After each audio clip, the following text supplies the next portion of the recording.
Hello dear students. जैसे कि आप सभी जानते हैं देश में लॉकडाउन चल रहा है, जिसके कारण जो है काफ़ी सारे बच्चों की जो 10th और 12th वाले बोर्ड के बच्चे हैं उन्हें काफ़ी परेशानियां आ रही हैं कि सिलेबस किस तरीके से होगा, कब स्कूल खुलेंगे। बहुत सारे क्वेश्चन हैं उनके माइंड में जिनके आंसर शायद अभी किसी के पास नहीं है।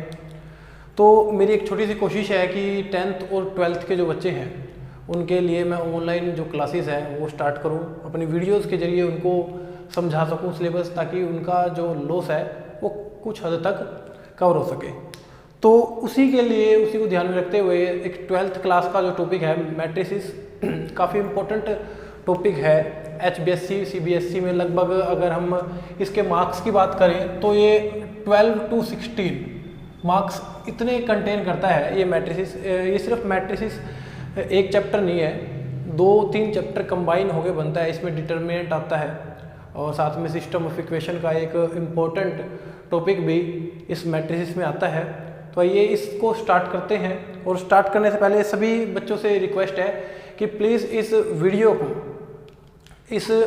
वीडियो को ज़्यादा से ज़्यादा शेयर करें सभी अपने 12th के स्टूडेंट्स को, 10th के स्टूडेंट्स को, क्योंकि इसके बाद जो है डेली अब मैं एक 10th और 12th के लिए वीडियो जरूर बनाऊंगा ताकि सभी बच्चे समझ सके। और क्वेश्चन टू क्वेश्चन जो आपका NCERT का बिल्कुल सिलेबस है बिल्कुल उसको कंप्लीट कराऊंगा, ठीक है। जितना भी मुझसे हो पाएगा, 2 चैप्टर 4 चैप्टर 6 चैप्टर जितने भी होते हैं उनको कोशिश करेंगे कि आपको समझाएं, अच्छे से समझाएं। चलिए तो इसको स्टार्ट करते हैं मैट्रिसेस को, कि मैट्रिसेस है क्या। देखिए 1857 में ऑर्थर कैली नाम के एक ब्रिटिश मैथमेटिशियन थे जिन्होंने इस मैट्रिसेस को दिया। अब उनका देने का जो उद्देश्य था वो क्या था कि आप सभी ने जानते होंगे लीनियर इक्वेशन इन 2 वेरिएबल्स, जैसे ax plus by is equal to में c। आपने ऐसी इक्वेशन देखी होगी,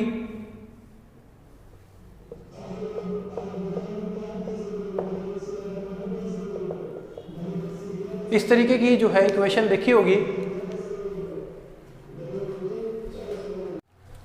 चलिए इस तरीके की इक्वेशन देखी होगी, a1x plus b1y is equal to c1। इस तरीके से इक्वेशन देखी होगी। जिस बच्चे को नहीं समझ में आया, अगर हम बात करें 2x plus 3y is equal to 4, 3x plus 2y is equal to 6। मान लीजिए कुछ इस तरीके की हमें इक्वेशन देखने को मिलती है, हमने 10th क्लास में सोल्व भी करी होगी, ठीक है। तो 10th क्लास में हमारे पास काफ़ी मेथड होते थे इस इक्वेशन को सोल्व करने के। हम सोल्व करते थे, XY का आंसर निकालते थे।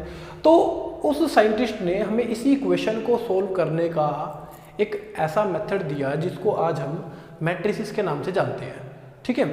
ये सबसे लास्ट में हमारा मैट्रिसेस का पार्ट जो आएगा इसको सोल्व जरूर करेंगे सिस्टम ऑफ इक्वेशन में।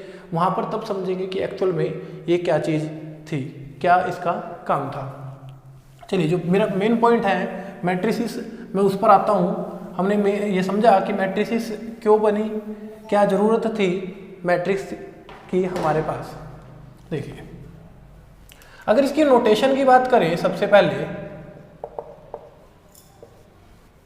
तो नोटेशन इसकी इस तरीके से एक ब्रैकेट में इसको रखा जाता है। अगर इसी को बिल्कुल शॉर्ट हम कर देते हैं तो इसको हम ग्रेटेस्ट इंटीजर फंक्शन और स्मॉलेस्ट इंटीजर फंक्शन के नाम से जानते हैं, ठीक है। इसका भी कभी अगर बाय चांस आने वाले चैप्टर्स में इसका यूज है तब इसको जरूर बताएंगे ग्रेटेस्ट इंटीजर फंक्शन और स्मॉलेस्ट इंटीजर फंक्शन क्या होता है। खैर अभी इसकी बात नहीं करेंगे। तो इसमें कुछ नंबर्स लिखे होते हैं, जैसे मान लीजिए 2, 3, 4, 5, 0, 1, 2, 3, 5, 1। किसी भी तरीके से इसको ऐसे डोनेट कर दिया जाता है। एक मैट्रिक्स के अंदर एलिमेंट लिखे होते हैं। एलिमेंट ऐसे हो सकते हैं कि अब क्या है, ये जो हमारे पास लिखी जाएगी ये 2 तरीके से लिखा जा रहा है। एक तो ये सीक्वेंस इस तरीके से जा रहा है और एक हमारे पास ये लाइन इस तरीके से आ रही है। 2 लाइनें हमें दिखाई दे रही हैं, एक तो ये वाली और एक ये वाली। अब ये जो हमारे पास हॉरिजॉन्टली लाइन जाती है, ये जो हॉरिजॉन्टली लाइन जा रही है, एक ये हॉरिजॉन्टल लाइन है, एक ये वाली हॉरिजॉन्टल लाइन है और एक ये वाली हॉरिजॉन्टल लाइन है। ये जो हॉरिजॉन्टल लाइन होती हैं, इन हॉरिजॉन्टल लाइंस को हम बोलते हैं रो ऑफ मैट्रिक्स। इनको बोलते हैं, ये जो हॉरिजॉन्टल लाइंस हमारे पास होती हैं इनको बोलते हैं रो ऑफ मैट्रिक्स। और हमारे पास ये जो हमें दिखाई दे रहे हैं यहाँ पर इस तरीके से वर्टिकली, इस तरीके से जो वर्टिकली हमें दिखाई दे रहे हैं, ये इसको बोलते हैं हम कॉलम ऑफ मैट्रिक्स। इसको बोलते हैं कॉलम ऑफ मैट्रिक्स। बिल्कुल एक साधारण सी बात, छोटी सी बात क्लियर हुई अपने को कि जो हमारे पास हॉरिजॉन्टल लिखी होंगी वो कहलाएंगी रो, और जो हमारे पास वर्टिकली होंगी इस तरीके से होंगी वो कहलाएंगे हमारे पास कॉलम। अब अगर बात करें ये जो हर एक नंबर लिखा हुआ है 2, 3, 4, 5, 0, 1, अब ये हर एक नंबर क्या कहलाएगा हमारे पास, ये जो नंबर लिखे हुए हैं ये नंबर कहलाएंगे हमारे पास एलिमेंट ऑफ मैट्रिक्स। ये जो नंबर है नंबर कहलाएंगे हमारे पास एलिमेंट ऑफ मैट्रिक्स। ये रही इसकी नोटेशन। अब इसको अगर बात करें इसकी रिप्रेजेंटेशन,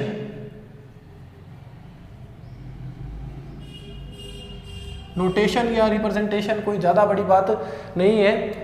किस तरीके से हमने रो को समझा, कॉलम को समझा और साथ में समझा हमने अपने एलिमेंट्स को। अब हम समझेंगे कि किस तरीके से इनको बता रहे हैं कि रो को क्या बोल सकते हैं, कॉलम को क्या बोल सकते हैं, ठीक है, किस तरीके से एलिमेंट को दिखाया जाता है, किस तरीके से एलिमेंट को रिप्रेजेंट किया जा सकता है। अब ये जो रो होती हैं इसको रिप्रेजेंट करते हैं हम एम से, और जो हमारे पास कॉलम होते हैं उसको रिप्रेजेंट करते हैं एन से। और इन दोनों से रो और कॉलम को जोड़ने से, मिलाने से हमारे पास एक चीज तैयार होती है जिसको हम बोलते हैं order of matrix. Order of matrix. Row हमारे पास अगर यहां देखें कितने हैं, 1, 2, 3, और कॉलम हमारे पास कितने हैं, 1, 2 और 3। तो हम कह सकते हैं कि हमारे पास जो मैट्रिक्स है ये कैसी है, 3 क्रॉस 3 की। इसी को बोलते हैं order of matrix, m cross n। ध्यान रखेंगे सबसे पहले दिखाया जाता है रो, उसके बाद में दिखाया जाता है हमारे पास कॉलम। सबसे पहले दिखाया जाएगा रो, उसके बाद में दिखाया जाएगा क्या, कॉलम, ठीक है। या फिर आप याद रख सकते हैं कि हमारे जो ABCD होते हैं, अल्फ़ाबेट्स होते हैं, उसमें m सबसे पहले आता है, n बाद में आता है। तो ध्यान रख लेंगे m पहले, n बाद में, रो पहले, कॉलम बाद में। m है रो, n है कॉलम। अब इन एलिमेंट्स को किस तरीके से दिखाया जाता है, अब बात अगर हम करें, यहां तक समझ में आई होगी बात, पोजीशन ऑफ एलिमेंट्स। अब तक हमने देखिए क्या सीख लिया, हमें ये पता लगा कि रो क्या होती है, कॉलम क्या है, किस तरीके से ऑर्डर बना मैट्रिक्स का। अब हम सीखेंगे कि एलिमेंट्स की पोजीशन को किस तरीके से दिखाया जाता है। अब देखिए अगर मैं इस 2 की बात करूं, ये मेरा पहले रो में है और पहले ही कॉलम में आ रहा है, तो हम किस तरीके से उसको शो करते हैं, हम शो करते हैं, अगर एलिमेंट्स की बात की जाए, रो को करते हैं I से रिप्रेजेंट और कॉलम को करते हैं J से रिप्रेजेंट। तो हमारे पास एलिमेंट को दर्शाने का तरीका होता है AIJ, AIJ। अब यहाँ पर हमारे पास I क्या थी, रो, और J क्या है, कॉलम। देखिए ये ऑर्डर के लिए है, ये एलिमेंट की पोजीशन के लिए है, ये एलिमेंट की पोजीशन के लिए मैं इधर कर रहा हूं इस पार्ट को। अगर हमारे से बात की जाए A 2, 3 बताइए हमारे पास कौन सा एलिमेंट लिखा हुआ है 2, 3 पर। 2, 3 पर हमें मतलब समझ में आया कि सबसे पहले हमने क्या लिखना था, सबसे पहले क्या लिखा हुआ है, रो, बाद में क्या लिखा हुआ है, कॉलम। सबसे पहले अगर ऑर्डर की बात पूछ ली जाए, ऑर्डर की बात कितनी है हमारे पास, 3 क्रॉस 3। साफ समझ में आ गई बात। अगर हमसे पूछा जाए कि 2, 3 पर बताइए एलिमेंट कौन सा लिखा हुआ है, तो हमारा दूसरा रो और तीसरा कॉलम। तो दूसरी रो की बात करें, पहली रो, दूसरी रो, चलिए जी ये रहा। उसके बाद तीसरा कॉलम 1, 2, 3, तो हमारा ये रहा। जहां पे ये क्रश हो गया, जहां पे ये क्रश हो गया वही क्या आ गया हमारा एलिमेंट की एक जो है हमारा दूसरी रो का तीसरा, दूसरी रो तीसरी कॉलम का क्या है एलिमेंट हमारे पास लिखा हुआ है। ठीक है, इस तरीके से इसको समझ सकते हैं, इसका ऑर्डर समझ सकते हैं पोजीशन समझ सकते हैं। मान लीजिए हमसे हमारे पास आ गया कि बताइए 5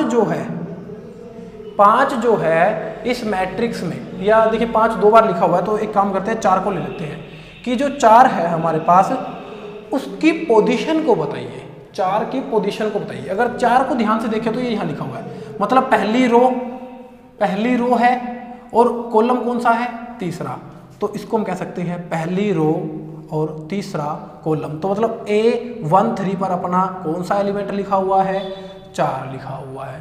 बिल्कुल एक छोटा सा अपने पास पोर्शन क्लियर हुआ, इसका इंट्रोडक्शन क्लियर हुआ कि मैट्रिक्स क्या है, रो क्या है, कॉलम क्या है। रो है हमारे पास हॉरिजॉन्टली जो लिखे हुए होंगे, कॉलम क्या है हमारे पास जो वर्टिकली लिखे होंगे। ऑर्डर कैसे बनाएंगे, अगर m और n की मल्टीप्लाई कर देंगे तो वो हमारे पास ऑर्डर बन जाएगा। उसके बाद अगर बात करें पोजीशन ऑफ एलिमेंट में हम क्या यूज़ करते हैं, i और j का इस्तेमाल करते हैं। रो और कॉलम में हम m और n का इस्तेमाल करेंगे, और रो और कॉलम में एलिमेंट की पोजीशन के लिए हम किसका इस्तेमाल करेंगे, i और j का क्या करेंगे, इस्तेमाल करेंगे। और उस तरीके से हम इस सब डाटा को बता सकते हैं। ठीक है, चलिए जी, तो साथ साथ इसको नोट करते रहेंगे, समझते रहेंगे। खैर समझने वाली बात है, अभी थोड़ा सा इंट्रोडक्शन है कि ये है क्या, मैट्रिसेस है क्या। उसके बाद में जब क्वेश्चंस होंगे तो आप उसको साथ साथ नोट भी कर सकते हैं, समझ भी सकते हैं। कोई भी डाउट हो तो आप कमेंट सेशन में कमेंट करके पूछ सकते हैं, उसको मैं नेक्स्ट लेक्चर में जो है क्लियर कर दूंगा।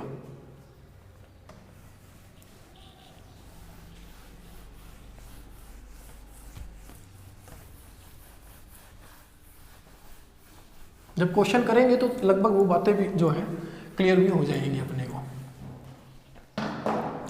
उसके बाद में अगर बात करें मैट्रिसेस में टाइप्स ऑफ मैट्रिसेस, मैट्रिसेस के टाइप कितने, मैट्रिक्स के टाइप कितने हैं, काफ़ी सारे हमारे पास इसके टाइप है। 1 बाय 1 सभी को पढ़ लेते हैं। सबसे पहले अगर बात करें रो मैट्रिक्स,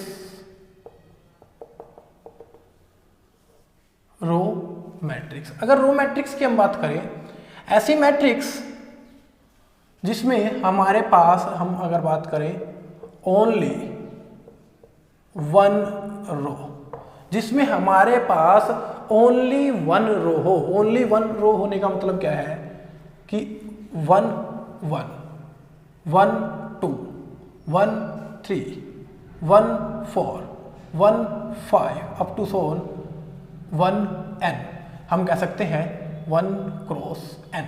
इस तरीके से हम इसको शो कर सकते हैं। देखिए अगर इसको ध्यान से देखा जाए, रो 1 ही चल रही है। अब मैंने ये नहीं कहा कि कॉलम भी 1 हो, कॉलम तो भाई जिस तरीके से ये बढ़ता जाएगा, कॉलम तो वर्टिकली जो है बढ़ते जाएंगे। अगर इसकी बात करें, रो 1 है, कॉलम 1 है, रो 1 है बट कॉलम क्या हो गया, सेकंड, रो 1 है बट कॉलम क्या हो गया, थर्ड, रो 1 कॉलम 4, रो 1 कॉलम 5, रो 1 कॉलम 6। इस तरीके से रो तो 1 ही रहेगी, लेकिन कॉलम हमारे पास n तक हो सकते हैं। उसके बाद अगर हम सेकंड लिखे, सेकंड आप देखते ही समझ जाएंगे। कॉलम मैट्रिक्स की अगर मैं बात करूं, कॉलम मैट्रिक्स की बात करूं, that matrix contain only 1 column. ऐसी मैट्रिक्स जिसमें कॉलम सिर्फ क्या हो, एक हो। अगर बात करें A11, A21, A31, A41, इस तरीके से अगर बात करें AN1, और अगर यहाँ बात करेंगे n क्रॉस 1, यहाँ पर हमारे पास देखिए जो पहले वाला है वो रो होता है, दूसरे वाला क्या है, कॉलम होता है। रो 1 है, कॉलम 1, रो 2 है। देखिए इस तरीके से जा रहा है अब, ठीक है। अगर हम बात करें एक ही लाइन हमारे पास वर्टिकली दिख रही है, तो ये जो चीज़ है कॉलम जो है वो क्या होगा, नो चेंज हमारे पास रहेगा। इस तरीके से बिल्कुल साधारण तरीके से उसको समझ सकते हैं। उसके बाद अगर थर्ड टाइप ऑफ मैट्रिक्स की बात करें,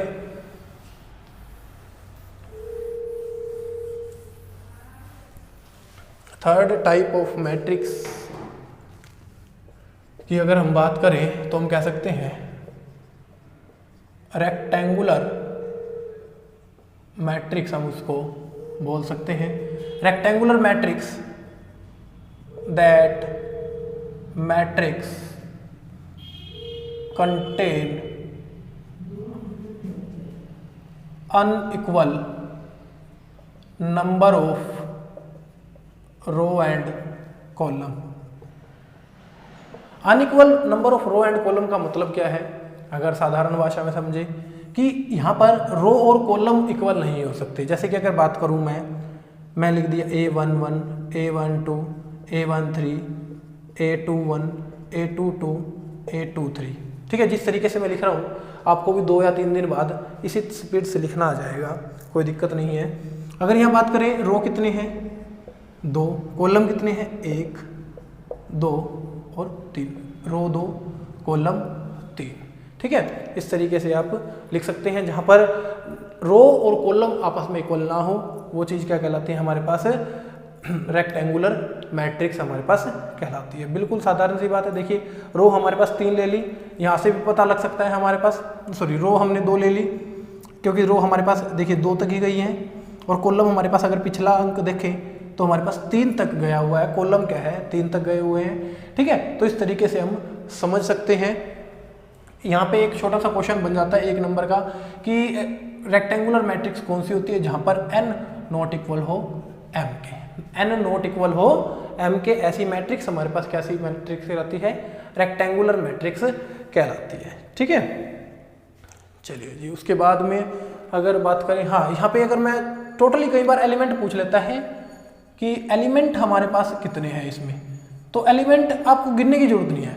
अगर आप ऑर्डर की मल्टीप्लिकेशन करेंगे जैसे 2 3 जा 6, ठीक है। बाय चांस ऐसा हो कि एग्जाम में हमारे पास क्वेश्चन आए कि बताइए 6 क्रॉस 7 के एलिमेंट कितने होंगे, तो ये थोड़ी ना कि पहले हम मैट्रिक्स को बनाएंगे, सिर्फ डायरेक्ट आप मल्टीप्लिकेशन करें 6 7 जा 42 और वहां से आप नंबर ऑफ एलिमेंट की कैलकुलेशन कर सकते हैं। उसके बाद नंबर 4 हमारे पास आएगा, नंबर 4 पे आता है स्क्वायर मैट्रिक्स। नंबर 4 पे आता है हमारे पास स्क्वायर मैट्रिक्स। स्क्वायर मैट्रिक्स में क्या है, जहां पर n इक्वल रहता है m। जिस तरीके से एक स्क्वायर की सभी साइड्स जो हैं आपस में इक्वल होती हैं, उसी तरीके से स्क्वायर मैट्रिक्स में क्या होता है, number of row equal to number of column. ऐसे भी हो सकता है A11, देखिए ठीक है, इस तरीके से ये 2 हैं और 2 ही हमारे पास ये है 2 क्रॉस 2। बिल्कुल पोजीशन में भी आपको घबराना नहीं है, रो 1 कॉलम 1, रो 1 कॉलम 2, क्योंकि रो 1 ही जा रही है, कॉलम 2 हो गया। अगर आगे ले जाते हैं रो 1 कॉलम 3, अब इसको स्टार्ट करेंगे, रो 2 आ गया, कॉलम 1 है, रो 2 कॉलम 2, अगर आगे जाते रो 2 कॉलम 3, अगर यहाँ पे स्टार्ट होते तो रो आ गई 3rd, row 3 column 1, but column क्या है फर्स्ट, यहाँ पे होता तो रो 3 कॉलम 2, अगला होता रो 3 कॉलम 3। इस तरीके से हम स्क्वायर मैट्रिक्स को रिप्रेजेंट कर सकते हैं। कोई भी पोजीशन ऑफ एलिमेंट को हम आसानी से बता सकते हैं। ये है हमारे पास स्क्वायर मैट्रिक्स। और ध्यान रखें, इस पे इंपॉर्टेंट मार्क कर लें, क्योंकि स्क्वायर मैट्रिक्स हमारी पूरी कंप्लीट मैट्रिक्स में बहुत बार जो है यूज होगी। उसके बाद में अगर बात करें हम अपनी 5th टाइप ऑफ मैट्रिक्स की, ये है हमारे पास डायगोनल मैट्रिक्स। आपको डायगोनल का मतलब जरूर पता होना चाहिए। डायगोनल सभी को पता भी होगा कि किस तरीके से हम एक रेक्टेंगल में डायगोनल खींचते हैं, स्क्वायर में डायगोनल बनाते हैं। उसी तरीके से ये है डायगोनल मैट्रिक्स कि जिसके सिर्फ डायगोनल में एंट्रीज रहें। अगर बात करें, मैं यहां पर कह सकता हूं, इसका एग्जांपल में मैं ऐसे कह सकता हूं, मान लीजिए 3 0 0 0 4 0 0 0 5 या 6 ले लें, कोई भी ले लो, 6 ले लो, 7 ले लो, कुछ भी ले लें, मान लीजिए -3 हमने इस तरीके से ले लिया। तो जिसके डायगोनल में, सिर्फ जिसके डायगोनल में एंट्रीज रहें वो क्या कहलाएंगे हमारे पास, डायगोनल मैट्रिक्स। उसी के अलावा अगर हम 6th टाइप की बात करें, 6th टाइप है हमारे पास स्केलर मैट्रिक्स। स्केलर मैट्रिक्स ही है, हाँ जी, स्केलर मैट्रिक्स ही है हमारे पास। तो स्केलर मैट्रिक्स में देखिए, उसके बाद अगर बात करें, मान लीजिए हमने 4 0 0 0 4 0 0 0 4 और मैं 7वें नंबर पे बना रहा हूँ। अभी फिर आसानी से जो है डिफरेंस इनका क्लियर होगा। आइडेंटिटी मैट्रिक्स और यूनिटरी मैट्रिक्स, फिर आसानी से डिफरेंस इनका क्लियर हो जाएगा। देखिए अब समझते हैं इस डिफरेंस को कि क्या लिखा हुआ है मैंने यहाँ पर। अगर हम बात करें डायगोनल मैट्रिक्स की, डायगोनल मैट्रिक्स में क्या है, कोई एंट्री आएगी जो कि डायगोनल में लिखी हुई है। स्केलर में क्या करना है, डायगोनल में ही लिखनी है, और आइडेंटिटी में भी क्या है, डायगोनल में लिखनी है। देखिए डायगोनल में हम कोई भी एंट्री ले, मर्जी है चेंज करके एंट्री हम ले सकते हैं, चाहे 1 2 3 ले, 2 -3 4, आप कुछ भी चेंज एंट्री ले सकते हैं, no problem. But scalar matrix में आप लेंगे तो डायगोनल में ही, बट जो भी एंट्री आप लेंगे वो लेंगे एक सेम वैल्यू आप लेंगे, 5 ले, 6 ले, 7 -2 -3 माइनस में ले, प्लस में ले, कोई दिक्कत वाली बात नहीं है। उसके बाद अगर बात करें आइडेंटिटी मैट्रिक्स की, इसका नाम होता है एक यूनिटरी मैट्रिक्स। इसको आगे चल के क्लियर करेंगे कि इसका नाम यूनिटरी मैट्रिक्स क्यों रखा गया है, क्यों कहा जाता है इसको यूनिटरी मैट्रिक्स, वो बताएंगे डिटरमिनेंट में, जब डिटरमिनेंट की बात सिखाएंगे। आइडेंटिटी मैट्रिक्स में क्या है कि हमारे पास अनिवार्य है, जरूरी है कि इसका डायगोनल जो एलिमेंट है वो क्या हो, 1 ही हो। ठीक है, आइडेंटिटी एलिमेंट मैट्रिक्स को अगर हम बात करें तो स्केलर भी बोल सकते हैं, डायगोनल भी बोल सकते हैं, कोई दिक्कत वाली बात नहीं है। ठीक है, अगर हम स्केलर की बात करें, स्केलर को हम स्केलर बोल सकते हैं और साथ में क्या बोल सकते हैं, डायगोनल बोल सकते हैं। लेकिन और अगर डायगोनल की बात करें तो सिर्फ उसको डायगोनल ही कहा जाएगा। आइडेंटिटी को हम तीनों ही बोल सकते हैं, स्केलर को हम सिर्फ 2 और डायगोनल को हम सिर्फ यही बोल सकते हैं। ठीक है, तो ये है थोड़ा सा बेसिक सा डिफरेंस, और इसको भी इम्पोर्टेंट जो है मार्क कर लेंगे, एक इसको और एक स्क्वायर मैट्रिक्स को इम्पोर्टेंट मार्क कर लेंगे। उसके बाद में चलते हैं हम अपने 8th नंबर पर। 8th जो मैट्रिक्स है हमारे पास, कंपेरेबल मैट्रिक्स।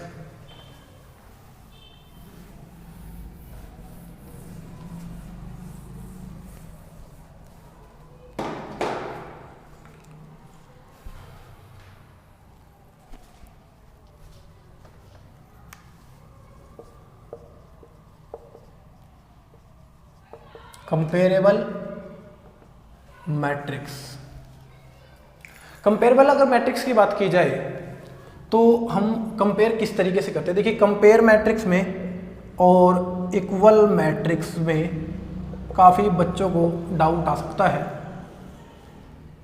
ठीक है, कैसे लिखना है कंपेयर मैट्रिक्स में। अगर हम बात करें कंपेयर मैट्रिक्स में तो हम कहेंगे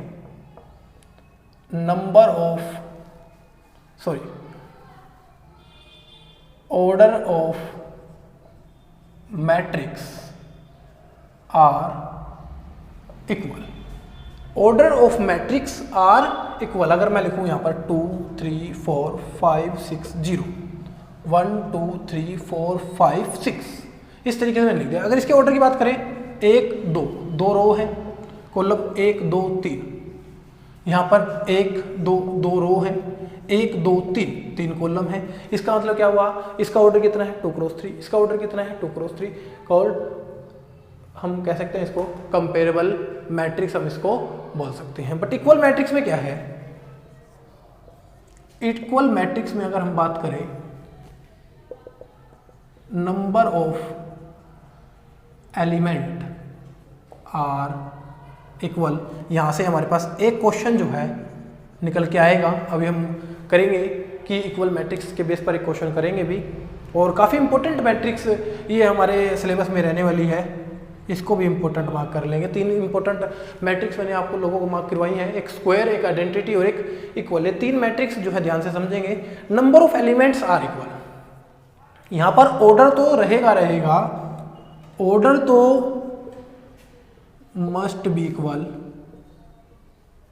क्योंकि अगर ऑर्डर इक्वल नहीं है तो फिर इक्वल मैट्रिक्स का मतलब ही खत्म हो जाता है। यहां पर क्या है, एलिमेंट इक्वल होना चाहिए।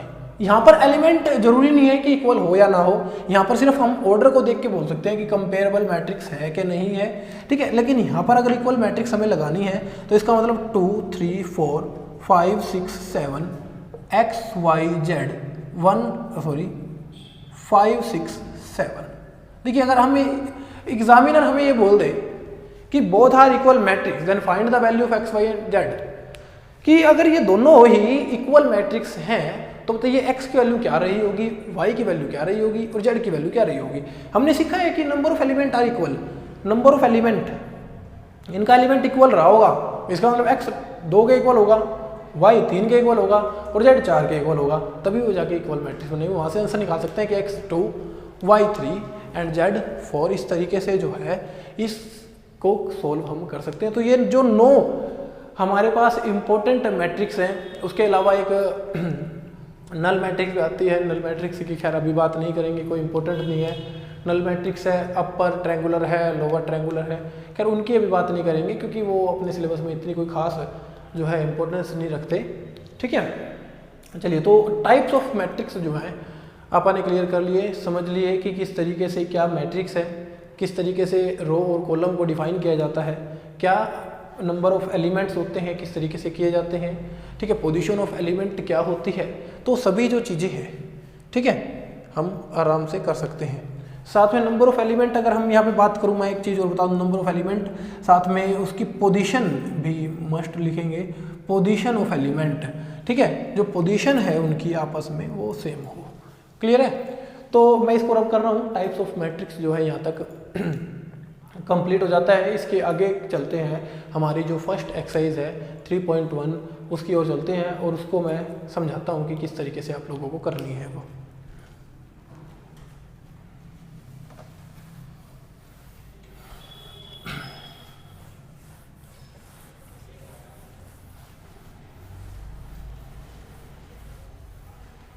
देखिए, लगभग 16 नंबर एग्ज़ाम में काफ़ी इम्पोर्टेंस रखते हैं। जो बच्चे ये सोचते हैं कि सिर्फ पास ही होना है, उनके लिए तो लगाइए कि अगर 16 लगभग 14 से 16 नंबर ऐसा ही क्राइटेरिया कुछ रहता है कि आधे नंबर तो उनके मैट्रिक्स से बजाते हैं, जो कि बहुत ज़्यादा पार्ट आसान है 12th का, ठीक है। चलिए, तो उसके बाद में अगर हम बात करें अपने क्वेश्चंस की ओर चले, तो सबसे पहला ही क्वेश्चन हमें देखने को मिल जाएगा। चलिए, मेरे पास बुक दूसरी है बट एनसीईआरटी में भी जो है लगभग क्वेश्चन ऐसे ही सेम आप लोगों को देखने मिलेंगे।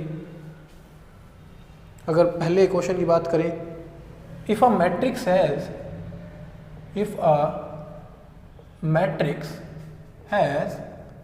24 elements, if a matrix has 24 elements, what are the possible orders? What are the possible orders? Possible order क्या क्या बन सकते हैं? अगर हमारे पास 24 एलिमेंट्स हैं तो हम किस तरीके से उनके पॉसिबल ऑर्डर को बना सकते हैं, क्या क्या ऑर्डर हम उनका सेट कर सकते हैं। अगर हम इसके सॉल्यूशन की बात करें, सॉल्यूशन हम क्या दे सकते हैं? देखिए, मान लीजिए हमारे पास सबसे पहले अगर हम रो और कॉलम मैट्रिक्स की बात करें तो ऐसा हो सकता है कि एक रो हो, 24 कॉलम हो, इस तरीके से लिखे हो, कोई दिक्कत नहीं है। ऐसा भी हो सकता है कि 2 रो हो और हमारे पास 12 कॉलम्स हो। ध्यान रखें इनकी मल्टीप्लिकेशन करने के बाद, ठीक है, जो भी हम ऑर्डर बनाएंगे एलिमेंट 24 ही आने चाहिए।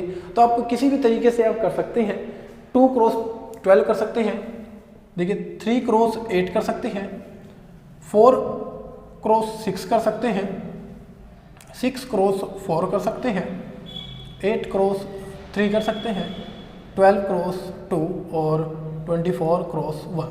तो इस तरीके से हम इस आंसर को सोच सकते हैं। तो सिर्फ आपने इस क्वेश्चन में करना क्या है कि ऐसे नंबर ढूंढने हैं कि जिनको आपस में मल्टीप्लाई करने से 24 आए, ठीक है। जैसे कि 2 × 12, 3 × 8। अगर कोई और भी आपको लगता है कि 24 में हो सकता है तो कमेंट सेशन में कमेंट करके जरूर बताइए। उसके अलावा अगर हम सेकंड क्वेश्चन की बात करें, if a matrix has 13 elements. If a matrix has 13 element what are the possible orders, तो उसके जो ऑर्डर हैं वो क्या बन जाएंगे हमारे पास। देखिए 13 किस किस को मल्टीप्लाई करने के बाद आता है, एक तो होता है 1 क्रॉस 13 और दूसरा होता है 13 क्रॉस 1, ठीक है। उसके अलावा अगर आपको कोई भी लगता है तो आप कमेंट सेशन में जरूर बताइए कि ये नहीं लेना कि सर 2 क्रॉस 6.5, देखिए हाफ जो है कोई एलिमेंट नहीं होता। ये नहीं है कि सर हमने 3 लिखा और 3 को आधा मिटो दिया जी, आधा हो गया, ये ऐसा नहीं करना भाई, ठीक है। ये कोई एलिमेंट नहीं है, ठीक है। अगर 3 लिखा गया है तो 3 अपने आप में पूरा एक एलिमेंट है। 10 लिखा गया है तो 10 अपने आप में, ये नहीं है कि सर 10 लिखा चलिए 0 मिटो दीजिए, ठीक है, ये आधा एलिमेंट रह गया, अरे ऐसा थोड़ी थी भाई, ये अपने आप में एक ही तो है, ठीक है, तो एक एलिमेंट है। ऐसे पॉसिबल ऑर्डर्स, ऐसे नंबर जिनकी मल्टीप्लिकेशन करने के बाद वो हमारे पास नंबर आ जाए, उस तरीके से हम इस क्वेश्चन को क्लियर कर सकते हैं, ठीक है। उसके बाद अगर हम सेकंड क्वेश्चन की बात करें, सेकंड क्वेश्चन पे अगर हम चले तो ये है हमारे पास एनसीईआरटी का यही क्वेश्चन है ये।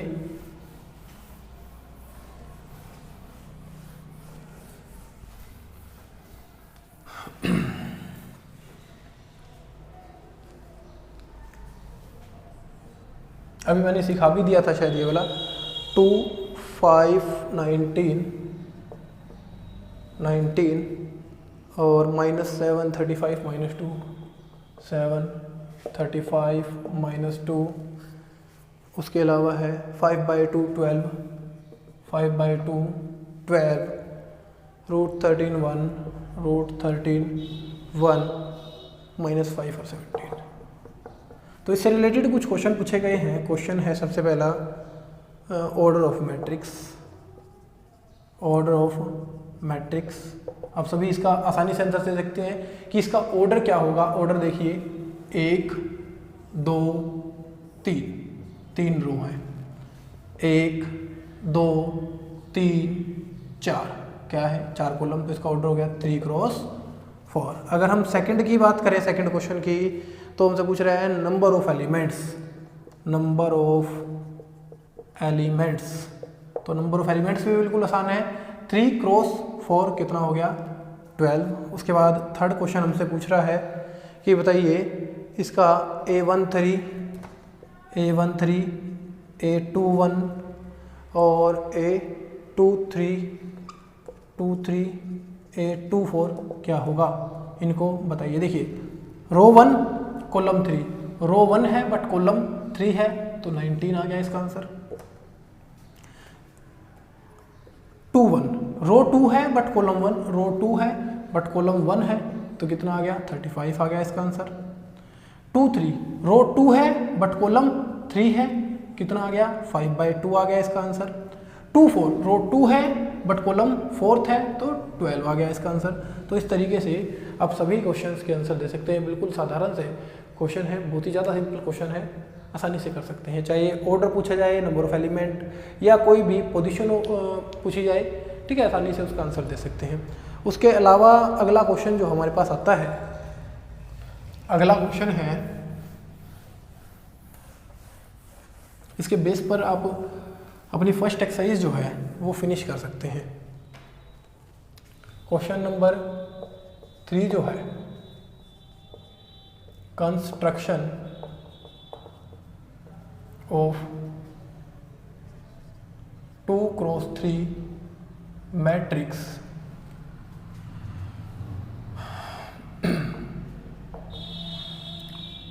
using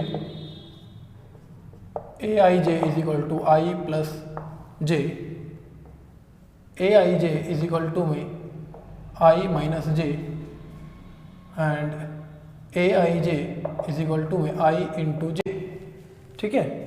तो इन रिजल्ट का, इनको यूज करके हमें क्या करना है, 2 क्रॉस 3 की मैट्रिक्स की कंस्ट्रक्शन जो है करनी है। देखिए किस तरीके से करेंगे हमें ये रिजल्ट यूज करना है। हम सबसे पहले क्या करेंगे, लेट कर लेते हैं कि अगर हम 2 क्रॉस 3 मैट्रिक्स को बनाएंगे, मान लीजिए 2 क्रॉस 3 को मैट्रिक्स को बनाना पड़ता है तो 2 रो होनी चाहिए, 3 कॉलम, मतलब 1 1 1 2 1 3। रो 1 है बट कॉलम 3 है, 2 1 2 2 2 3। इस तरीके से जो है हमने एक मैट्रिक्स जो है लेट कर ली। अब हमें क्या करना है, कंस्ट्रक्शन करनी है उसकी। देखिए अगर हम इसको बनाएंगे, हमारे पास रिजल्ट है I J is equal to I plus J, बिल्कुल साधारण सा क्वेश्चन A11, इसके नीचे लिखते जाएंगे A11। देखिए आई की जगह ध्यान दे तो 1 दिखाई दे रहा है और जे की जगह ध्यान दे तो 1, तो 1 + 1 हमारा आंसर कितना आया 2। अगर A12 को देखें रो 1 बट कॉलम 2 आंसर आया 3, A13 row 1 but column 3 answer आया 4, A21 2 + 1 is equal to 3, A22 2 + 2 is equal to 4, A23 2 + 3 is equal to में 5। ठीक है, तो अब हम क्या कर देंगे यहाँ पर इसको प्लेस। A11 की वैल्यू क्या आई 2, इसकी वैल्यू आई 3, इसकी वैल्यू 4, इसकी वैल्यू आई हमारे पास रहेगी क्या कोई नहीं 2 1 3, 2 2 की वैल्यू आई 4 और इसकी वैल्यू आई 5। तो इस तरीके से हम अपना आंसर जो है कैलकुलेट कर सकते हैं। इसका आंसर आप करके देखेंगे ट्राई, बताएंगे फिर मुझे कि ये सर हुआ है या नहीं हुआ है। और I क्रॉस J, ठीक है, तो बिल्कुल साधारण सा क्वेश्चन 2 क्रॉस 3 आप रखेंगे, फॉर्मेशन जो है I की वैल्यू पुट करते जाएंगे, J की वैल्यू पुट करते जाएंगे, आपके आंसर जो है सभी कैलकुलेट आसानी से होते चले जाएंगे, चाहे I क्रॉस J हो, चाहे डिवाइड में हो, जैसा मर्जी क्वेश्चन आपके पास हो, आप इजीली उस क्वेश्चन को अटेम्प्ट कर सकते हैं। तो ये था हमारा कंस्ट्रक्शन ऑफ मैट्रिक्स तक का पार्ट। इसके बाद में छोटा सा पार्ट बचा हुआ है अपनी फर्स्ट एक्सरसाइज में कि अगर दो मैट्रिक्स आपस में इक्वल हों, दो मैट्रिक्स आपस में इक्वल हों तो किस तरीके से एक्स वाई या ए बी सी इनकी वैल्यूज़ को कैलकुलेट किया जा सकता है। तो ये सब करेंगे अपना नेक्स्ट लेक्चर में और साथ में आएंगे 3.2 पर। तो स्टूडेंट्स बिल्कुल ध्यान से आप करें, अपना टाइम वेस्ट जो है ना करें, क्योंकि लास्ट बाद में जाके सिलेबस की दिक्कत रहेगी, आपको पढ़ने में दिक्कत रहेगी। तो इसको बिल्कुल फोकस के साथ करें और अगर पढ़ाया हुआ समझ में आया है तो चैनल को प्लीज़ लाइक शेयर और सब्सक्राइब करना ना भूलें। वीडियो को ज़्यादा से ज़्यादा शेयर करें ताकि आप अपने सभी उन फ्रेंड्स की हेल्प कर सकें जो 12th में हैं, सभी का सभी पढ़ सकें। थैंक यू, आज के लिए इतना ही। Have a nice day from my side.